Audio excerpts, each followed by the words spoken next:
کھانا پکانے کی ذمہ داری بھی بیوی کی نہیں ہے؟ میری بہنیں اگر ہیں تو سنو، آج تمہیں خوش کر دیتا ہوں، اگر تمہارا پتی تمہیں پورا خرچہ نہیں دیتا ہے تو تم اپنے پتی کی جیب سے اتنا پیسہ اس کو بتائے بغیر لے سکتی ہو جتنی تمہیں ضرورت ہے۔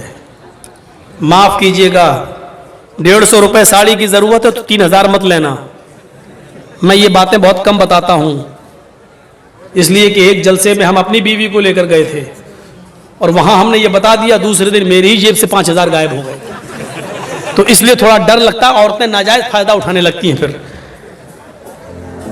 بیویوں کو چاہیے کہ وہ اپنے شوہر کی جیب سے اتنا لے جتنے میں بچوں کا، اور وہ بغیر بتائے بھی لے سکتی ہے، اس کو چوری میں نہیں لکھا جائے گا، کیونکہ عورت آپ کے پیسوں کی حقدار ہے، اور آپ اپنے بچوں پر خرچ کریں، یہ آپ کی ذمہ داری بنتی ہے۔ بہت زیادہ نہیں، بالکل کنجوسی بھی نہیں۔ اب آدھا کلو گوشت کی ضرورت ہے، آپ 250 گرام لا کے دینا، یہ اتنی پکا چل، یہ بھی نہیں خرچ کیجیے۔ میاں بیوی میں بہت پیار محبت بھی ہونی چاہیے۔ اور سنو، عورتیں اگر کبھی غصہ ہوں تو شوہروں کو چاہیے، آپ لوگوں کو، ہمیں اور آپ کو، کہ ان کی کچھ سن لیں۔ ضروری نہیں کہ اپنی بیوی کی ہر بات کا جواب دیں۔ حضرت عمر فاروق کے پاس ایک نوجوان آیا شکایت لے کر اپنی بیوی کی، تو ان کے ایک باہر کمرہ بنا ہوا تھا، اس کمرے میں بیٹھ گیا، تو کیا ابھی حضرت عمر نکلیں گے تو اپنی بیوی کی شکایت کریں گے، لیکن دیکھ رہا ہے کہ اندر آواز آ رہی ہے، دروازے پہ کان لگایا تو کیا سن رہا ہے کہ ان کی بیوی عمر کے اوپر برس رہی ہیں، صاحب تم تو چلے جاتے، پکنے کو کون لائے گا، کھانے کو کون لائے گا، آٹا کون لائے گا، چاول کون لائے گا، یہ کون لائے گا، تم تو چلے جاتے ہو، تمہیں فکر ہوتی ہے پھر گھر کی۔ حضرت عمر سر نیچے ڈال کے کر رہا ہے، یہ کہنے لگا لو، یہ اٹھ کے چلنے لگا۔ حضرت عمر تھوڑی دیر کے بعد گھر سے نکلے، کمرے میں آئے، کہ ہیں یہاں تو ایک آدمی بیٹھا، دیکھا وہ جا رہا ہے، اس کو آواز دی، اے ہلو سنو، اس نے پیچھے مڑ کے دیکھا، ادھر جی تم تو میرے پاس آئے تھے نا؟ جی ہاں بولو کس کام سے آئے تھے؟ نہیں امیر المومنین اب وہ کوئی کام نہیں ہے میرا، میں جا رہا ہوں۔ ارے نہیں تم اتنی دور سے آئے، کام بتاؤ، کیا کام تھا بتاؤ تو صحیح۔ کہا وہ میرا کیا کام تھا وہ تھا، لیکن وہ آپ کے بس کا نہیں ہے، میں امیر المومنین ہوں، میرے بس کا نہیں ہے، مجھے لوگوں کی خدمت کے لیے لوگوں نے امیر بنایا اور میرے بس کا نہیں ہے۔ کہا امیر المومنین میری بیوی مجھے الٹا سیدھا بولتی ہے، اتنا بولتی ہے میں سن نہیں پاتا ہوں، میں یہ شکایت لے کے آیا، میں نے سوچا آپ سے کریں گے، سن رہا ہوں یا دیکھتا ہوں کہ آپ تو خود ہی اسی بیماری میں مبتلا ہیں، آپ تو خود اپنی بیوی کے سن رہے ہیں، تو میں نے سوچا کہ جب آپ خود اپنا علاج نہیں کر پا رہے تو میرا کیا کریں گے، میں چل دیا۔ کہا بیٹھو، سنو، کہا کیا؟ بیوی سے جب ملتے ہو، ہم بستری کرتے ہو، تو جو بچہ پیدا ہوتا ہے وہ بچہ کس کا ہے؟ کہا میرا۔ اس کو نہلانے اور دھلانے کی ذمہ داری کس کی ہے؟ کہا میری۔ بیوی جو آپ کے بچے کو دودھ پلا رہی ہے، یہ اس کی ڈیوٹی نہیں ہے دودھ پلانا، پلا دیتی ہے، اگر وہ دودھ پلانے کا پیسہ آپ سے مانگے تو آپ کو دینا پڑے گا، لیکن پھر بھی وہ پلا دیتی ہے بیچاری فری میں، یہ کس کی ذمہ داری ہے دودھ پلوانے کی؟ کہا میری۔ کہا یار جب وہ ہمارے بچے کو نہلا دیتی ہے، دھلا دیتی ہے، لیٹرین کرا دیتی ہے، اس کے گندگی کو صاف کر دیتی ہے، اس کو دودھ پلا دیتی ہے، کھانا پکانے کی ذمہ داری بھی بیوی کی نہیں ہے؟ مولانا صاحب یہ کیا بیان کر رہے ہو؟ گھر کا کہیں الٹا سیدھا نہ ہو جائے معاملہ گڑبڑ۔ یقین مانیے جب آپ کا نکاح ہوتا ہے تو آپ سے کہا جاتا ہے کہ آپ کا نکاح فلاں فلاں کی بیٹی کے ساتھ اتنے روپے مہر کے عوض علاوہ نان نفقہ آپ کے ساتھ آپ کے نکاح میں دیا جا رہا ہے، کہ آپ نے قبول کیا، تب آپ کہتے ہیں میں نے قبول کیا، اس میں آپ کو کیا کہا جاتا ہے؟ اتنا مہر ہے علاوہ نان نفقہ، یعنی نان مانی روٹی، نفقہ مانی خرچہ، یعنی روٹی اور کپڑا خرچہ یہ سب الگ، اس کے علاوہ روٹی آپ کو دینا ہے، کھانا آپ کو دینا ہے، اگر وہ نہیں پکاتی ہے تو آپ اس سے زبردستی نہیں پکوا سکتے ہیں، اور کھانا آپ کو کھلانا پڑے گا، خود پکاؤ کھلاؤ یا ہوٹل سے لاؤ کھلاؤ، لیکن وہ کھلا دیتی ہے اور پکا دیتی ہے۔ تو کیا تم اتنا بھی نہیں سن سکتے ہو؟ کہا امیر المومنین اچھا ہوا یہ مجھے بتایا، یہ بات کہیں میری بیوی کو مت بتا دیجئے گا، वरना रोटी भी हम ही को पकाना पड़ेगी। ठीक है मैं सुनूंगा। फिर हजरत उमर फारूक ने कहा सुनो, तुमने अल्लाह के रसूल की हदीस नहीं सुनी? नहीं सुनी? फ़इन्ना खुलिक़्ता मिन ज़ुलाइन, खुलिक़त मिन ज़ुलाइन, औरत आदम की बाएं पिसली से पैदा हुई है, और पिसली का ऊपर वाला हिस्सा, ये ऊपर, ये टेढ़ी होती है। टेढ़ी पिसली कैसी होती है? ये वाली पिसली आप निकालिए बाएं तरफ की, ऐसे निकलेगी, ये पिसली है। अल्लाह के नबी कहते हैं कि ये आदम की पिसली से पैदा है बाएं, और पिसली टेढ़ी होती है। फ़इन ज़हब्ता तुक़ीमुहु कसरतहु, अगर तुमने इस पिसली को सीधा करने की कोशिश की तो पिसली सीधी नहीं होगी। ऐसे करोगे यहां तक हो जाएगी, बस ये टूट जाएगी, सीधी नहीं होगी। फ़इन ज़हब्ता तुक़ीमुहु कसरतहु, अगर तुमने पिसली को सीधा किया तो तोड़ दोगे, और अगर ऐसे ही छोड़ दिया तो टेढ़ी रहेगी। अब बताओ, टेढ़ी रखना बर्दाश्त है या तोड़ना बर्दाश्त है? नहीं, टेढ़ी रखना सीधा है, सही है। तोड़ने का मतलब तलाक, यानी औरत तलाक ले लेगी, ये गवारा है, लेकिन तुम चाहो कि सुधर जाए, पूरी नहीं सुधरेगी। ये याद रखना। मेरी बहनें बुरा मान रही होंगी, हमको इतना बुरा कह रहा है। मैं क्या कह रहा हूं? अल्लाह के नबी ने फरमाया, अल्लाह के रसूल को भी सुनना पड़ती थी। एक बार हजरत आयशा सिद्दीका नाराज हो गई और अल्लाह के नबी खजूर लेके उनके पास बैठे, आयशा खाओ, और वो नाराज है, कहती नहीं खाऊंगी, भूख नहीं है, चेहरा फेर ले आओ। अल्लाह के रसूल इधर आ गए, जहां चेहरा था उनका उधर आ गए। हम लोग होते तो क्या करते? खाओ, लो, नहीं खाएंगे, चेहरा ऐसा कर लिया, नहीं भूख नहीं। खा रही कि नहीं खा रही? नखरे दिखा रही, दे खा, एक तो मना रहा हूं। हम लोग उधर नहीं जाएंगे। अल्लाह के रसूल ने उधर आ गए, खाओ आयशा खाओ। मैंने कहा ना मुझे भूख नहीं है, फिर चेहरा घुमा लिया। आप फिर उधर आ गए, आयशा नहीं, ज्यादा नहीं, चलो खाओ, गुस्सा थूको, बिस्मिल्लाह, अल्लाह के नाम से शुरू करो, चलो अल्लाह का नाम लो, खाओ। हजरत आयशा भी जानती थी ज्यादा नहीं कहलवाना चाहिए। 2 बार कहलवाया, तीसरी बार मौका नहीं दिया, लेकिन तंज मार दिया। खजूर उठा के कहते खाओ, ऐसे बिस्मिल्लाह, अल्लाह का नाम लेके खाओ। इससे पहले कि मैं अपने बाप का नाम लेके खाती थी, अल्लाह ही का नाम लेके खाती थी, ये कहा और खाना शुरू कर दिया। ये थी मियाँ बीवी की नोक झोंक, कोई बुरी बात नहीं। लेकिन मनाने का स्टाइल देखो, ले खाओ, नहीं, हम लोगों की तरह नहीं, दिखा, नखरे मत दिखा, चल खा ले, मना रहे ना अभी। अल्लाह के रसूल ने ऐसा कभी नहीं कहा, लो आ गए उधर। ये होता था। हजरत उमर ने कहा, अगर अल्लाह के नबी ने कहा अगर तुम इसको सीधा करोगे तो टूट जाएगी, और ऐसे ही छोड़ दोगे तो टेढ़ी रहेगी। यानी कुछ टेढ़ापन मंजूर कर लो, औरत के अंदर कुछ कमियां हैं बर्दाश्त कर लो, लेकिन सीधा करने की कोशिश करोगे तो टूट जाएगी, तलाक हो जाएगी। कितनी बेहतरीन चीज बताई। वानफिक अला अयालिक, अपने बीवी बच्चों पर खर्च करो, हैसियत के मुताबिक, इस्तिताअत के मुताबिक। औरत को भी चाहिए कि अपने शौहर की मामला देखे, बेचारा बिजनेस करता है या रिक्शा चलाता है या मजदूरी करता है, उसी हिसाब से वो अपने शौहर से अपने खर्च का मुतालबा मांगे, ज्यादा मुतालबा वो ना करे। एक अंसारी ने दावत की मदीने के अंदर, हजरत अली की, अब्दुर्रहमान इब्ने औफ की और बहुत से सहाबा की। जब दावत कर दी, उस जमाने में शराब हराम नहीं हुई थी, शराब की हुर्मत का ऐलान नहीं हुआ था। उस अंसारी ने सबको खाना खिलाया, और खाना खिलाने के बाद शराब का जाम भी पिलवा दिया। शराब पी, हराम तो हुई नहीं थी, इसलिए जो लोग पीते थे वो पी लेते थे। शराब यहां पी और यहां मगरिब की आजान की आवाज आने लगी। अब सब कहने लगे कि शराब तो पी ली, अब नमाज पढ़ने मस्जिद में क्या जाऊं, चलो यहीं जमात कर लो। घर में ही जमात होने लगी। हजरत अब्दुर्रहमान इब्ने औफ को इमाम बना दिया। हजरत अब्दुर्रहमान इब्ने औफ नमाज पढ़ा रहे हैं मगरिब की, हजरत अली और दूसरे सहाबा पीछे खड़े हैं, और मगरिब में जोर जोर से कुरान की तिलावत की जाती है, वो भी कर रहे हैं। शराब अपना रंग दिखाने लगी, दिमाग पे चढ़ने लगी, اور یہاں قرآن کی آیت پڑھ رہے ہیں الحمدللہ رب العالمین الرحمن الرحیم مالک یوم الدین ایاک نعبد و ایاک نستعین اہدنا الصراط المستقیم صراط الذین انعمت علیہم غیر المغضوب علیہم ولا الضالین. گاڑی صحیح چلی یہاں تک. اس کے بعد انہوں نے آنے لگا چڑھ گئی اور نماز میں ہے.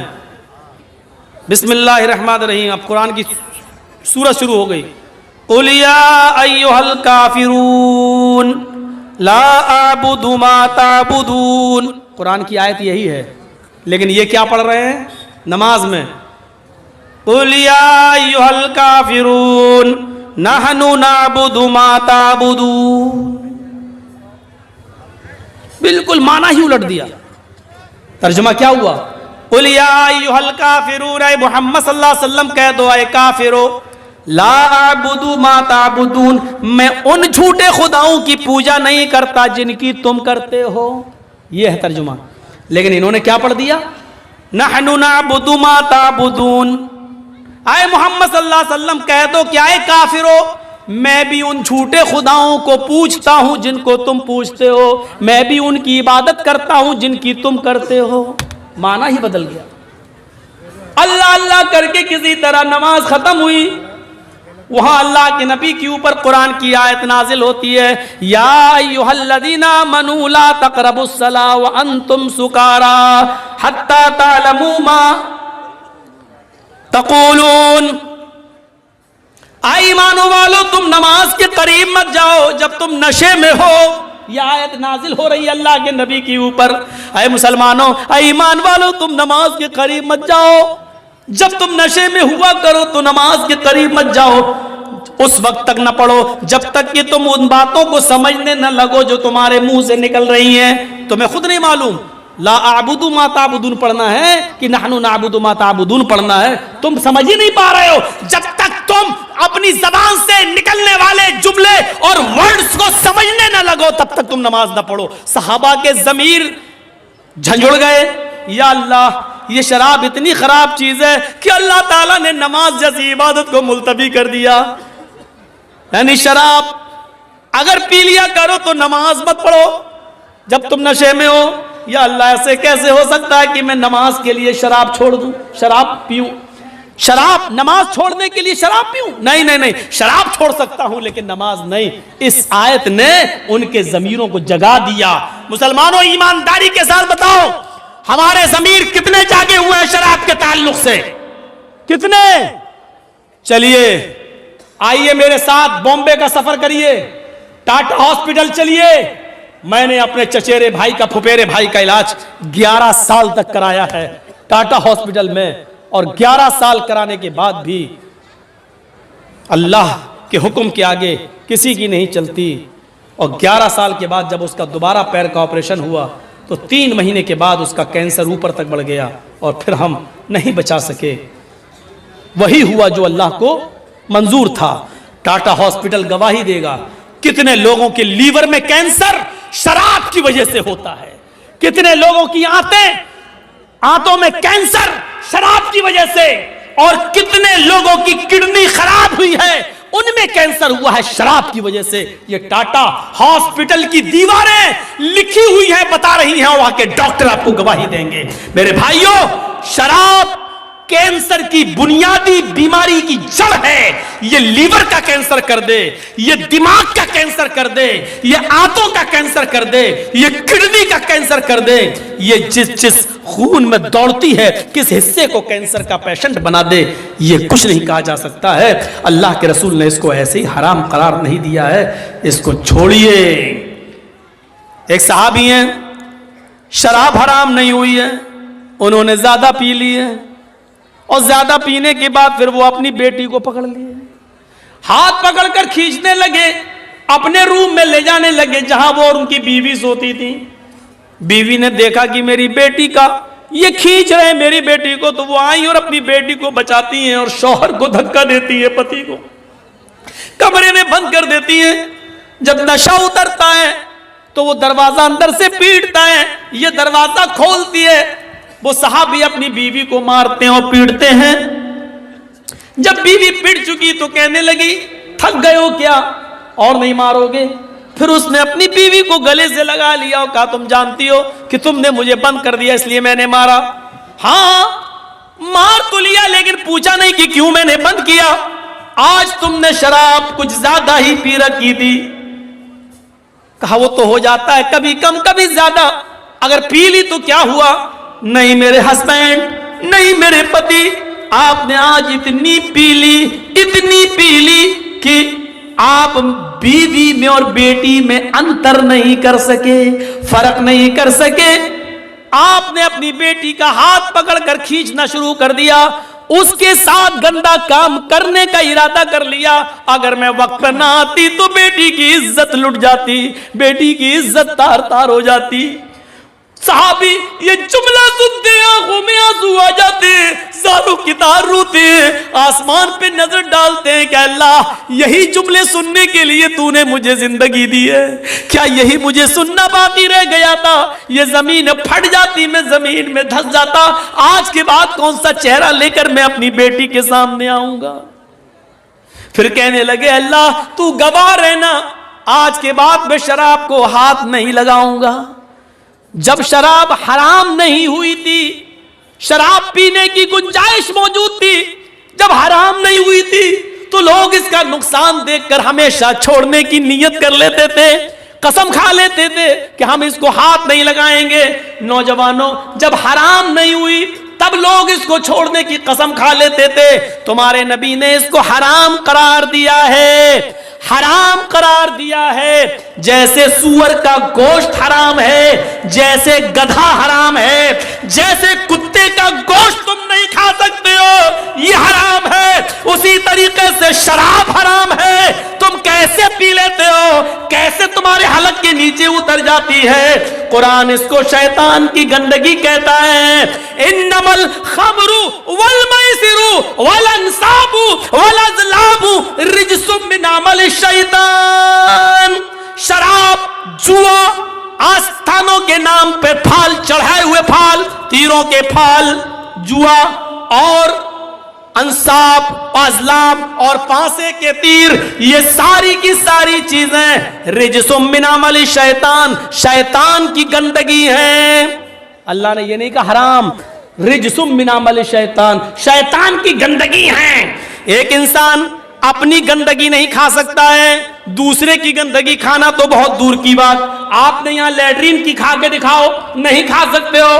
आप अपनी गंदगी नहीं खा सकते हो, दूसरे की तो बहुत दूर की बात। अल्लाह ने कहा ये सब चीजें हराम नहीं, रिज्सुम मिन अमल शैतान, शैतान का पायखाना है, शैतान की गंदगी है, शैतान की लैट्रिन है। खाओ, कितना खाओगे?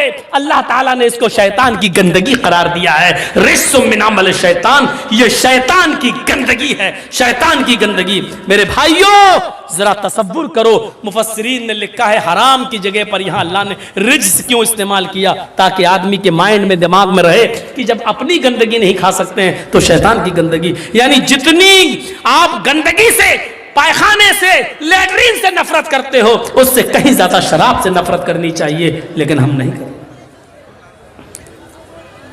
सहाबी बेटी का हाथ पकड़ सकते हैं, क्या हम और आप सहाबा से बढ़कर हैं? क्या शराब के नशे में आकर हम अपनी बहन और अपनी बेटी का हाथ नहीं पकड़ सकते? और अल्लाह के रसूल ने तो कहा है, कयामत की निशानियों में से एक निशानी बताई, ला यातियन्ना अला उम्मती मा अता अला बनी इसराइल, बनी इसराइल ने जो किया वो मेरी उम्मत भी करेगी। हज़वन नाली बिन नाल, जैसे पैरों में पहनने वाले जूते बराबर होते हैं, मेरी उम्मत में और बनी इसराइल में कोई फर्क नहीं होगा। यहां तक कि अगर उनमें से हत्ता इन कान मिनहुम मन अता अला उम्मिही अलानियतन, अगर उनमें से किसी एक ने अपनी मां के साथ जिना किया होगा तो मेरी उम्मत में लकाना फी उम्मती मन यसनउ ज़ालिक, तो मेरी उम्मत में भी मां, बहन और बेटी के साथ जिना करने वाले लोग पैदा होंगे। ये मां और बहन बेटी के साथ जिना कहां कैसे होगा? यही शराब है जिसका नशा हमें अपनी बहन के साथ जिना करने पर मजबूर करेगा, हमें अपनी बेटी के साथ जिना करने पर मजबूर करेगा।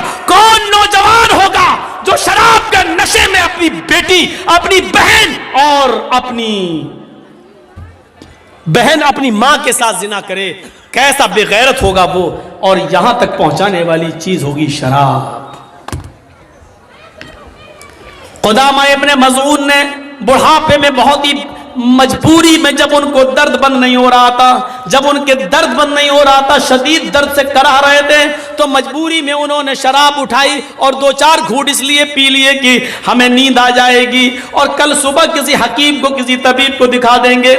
वो 85-90 साल का बूढ़ा खुदामा इब्ने मज़ऊन, जिन्होंने अल्लाह के नबी का जमाना पाया, जिन्होंने हजरत अबू बकर का जमाना पाया, जिन्होंने हजरत उमर का जमाना पाया, हजरत उमर फारूक के जमाने में उन्होंने थोड़ी सी शराब इसलिए पी ली कि रात में उनको दर्द हो रहा था और दर्द की वजह से वो करवटें बदल रहे थे, उनको नींद नहीं आ रही थी। उनके घर में, उनके घर के किसी मेंबर ने उनको थोड़ी सी शराब पिला दी कि ले लो, सो जाओगे, नींद आ जाएगी और कल सुबह किसी हकीम को दिखा देना। लेकिन ये खबर उमर फारूक के कानों तक पहुंच गई। हजरत उमर ने इस 90 साल के बुड्ढे को, खुदामा इब्ने मज़ऊन को तलब किया, उनसे पूछा। उन्होंने कहा बहुत तेज दर्द हो रहा था, उस दर्द की वजह से मैंने मजबूरी में शराब पी ली थी ताकि दर्द बंद हो जाए। हजरत उमर ने कहा अफसोस है कि तुमने मजबूरी में पी, लेकिन मोहम्मद रसूलुल्लाह ने शराब मजबूरी में भी पीने की इजाजत नहीं दी है। हमें कोई ऐसी चीज नहीं मिलती कि बीमारी में या मजबूरी में अल्लाह के नबी ने कभी शराब किसी को पिलाई हो। आए खुदामा तुम्हें कोड़े मारे जाएंगे। सारे सहाबा कहते हैं आप इतने बूढ़े आदमी को कोड़े कैसे मार सकते हैं? हजरत उमर की दलील ये थी, इनको कोड़े न मारने की कोई दलील दे दो या अल्लाह के रसूल की कोई हदीस मुझे बता दो कि बूढ़े आदमी को कोड़े न लगाए जाएं, हम इनको छोड़ देंगे। लोगों ने फिर मीटिंग की और कहा ठीक है कोड़े मारना ही है, 40 तो मारो, लेकिन इनको सही हो जाने दो, इनकी तबीयत खराब है, ये लाठी लेकर चल रहे हैं, बिस्तर पर लेटे रहते हैं, अब इनको कुछ ताकत आ जाने दो, फिर कोड़े मार लेना। हजरत उमर ने कहा इनको अगर हफ्ते 10 दिन की मोहलत में दे भी दूं और इनसे कह दूं कि घर जाओ, 10 दिन बाद कोड़े लगाए जाएंगे, लेकिन लोगों अगर उन 10 दिनों में मैं ही मर जाऊं, मेरा इंतकाल हो जाए, तो मैं अपने रब को क्या मुंह दिखाऊंगा? फिर खुदामा इब्ने मज़ऊन को खड़ा कर दिया हजरत उमर फारूक ने, और इस 90 साल के बूढ़े को जिसने मजबूरी में शराब पी थी, उनको 40 कोड़े मारे गए। इन 40 कोड़ों का असर खुदामा इब्ने मज़ऊन के ऊपर यह हुआ कि फिर वो पूरी जिंदगी बिस्तर से उठ नहीं सके। फिर वो लेटरीन बिस्तर पे करते थे, पेशाब बिस्तर पे करते थे। वो 1 साल, 1.5 साल, 2 साल उसके बाद जिंदा रहे, लेकिन जितने दिन जिंदा रहे वो बिस्तर से उठ नहीं सके। हजरत उमर के कोड़े मारने के बाद यहां तक कि उसी हाल में उनका इंतकाल होता है। मेरे भाइयों, हजरत उमर फारूक ने इन चीजों की परवाह नहीं कि उस बूढ़े आदमी को भी कोड़े मारे। नौजवानों गौर करो, जिस शराब के पीने पर बूढ़े आदमी को नहीं छोड़ा गया, खुदामा इब्ने मज़ऊन को नहीं छोड़ा गया, पूरी जिंदगी उनकी बिस्तर पर एड़ियां रगड़ रगड़ कर गुजर गई। फिर वो बिस्तर से कभी उठ नहीं सके, पेशाब और पायखाना तक उन्होंने बिस्तर पे किया, उनकी बीवी, उनके बच्चे उसको साफ करते रहे, लेकिन उमर फारूक ने इसकी कोई परवाह नहीं की। ये शराब पीने वालों की सजा है इस्लाम के अंदर। हम और आप इसलिए बचे हुए हैं क्योंकि मेरे भाइयों यहाँ इस्लाम का कानून नहीं है। मेरे भाइयों, इस्लाम का कानून नहीं है इंडिया में, तो क्या हुआ? अपने दिलों पर इस्लाम नाफिज करो। सबसे बड़ा मुसलमान वो है जो इस्लाम के कानून को अपने दिल पर नाफिज करे, जो शरीयत को खुद अपने दिल से माने, मोहम्मद रसूलुल्लाह के बताए हुए रास्ते पर खुद चले और दूसरों को चलने का हुक्म दे। मेरे भाइयों, ये है वला तशरबन्न खमरन फइन्नहु रासु कुल्लि फाहिशतिन, हर बुराई की जड़ है, इसलिए शराब मत पीना।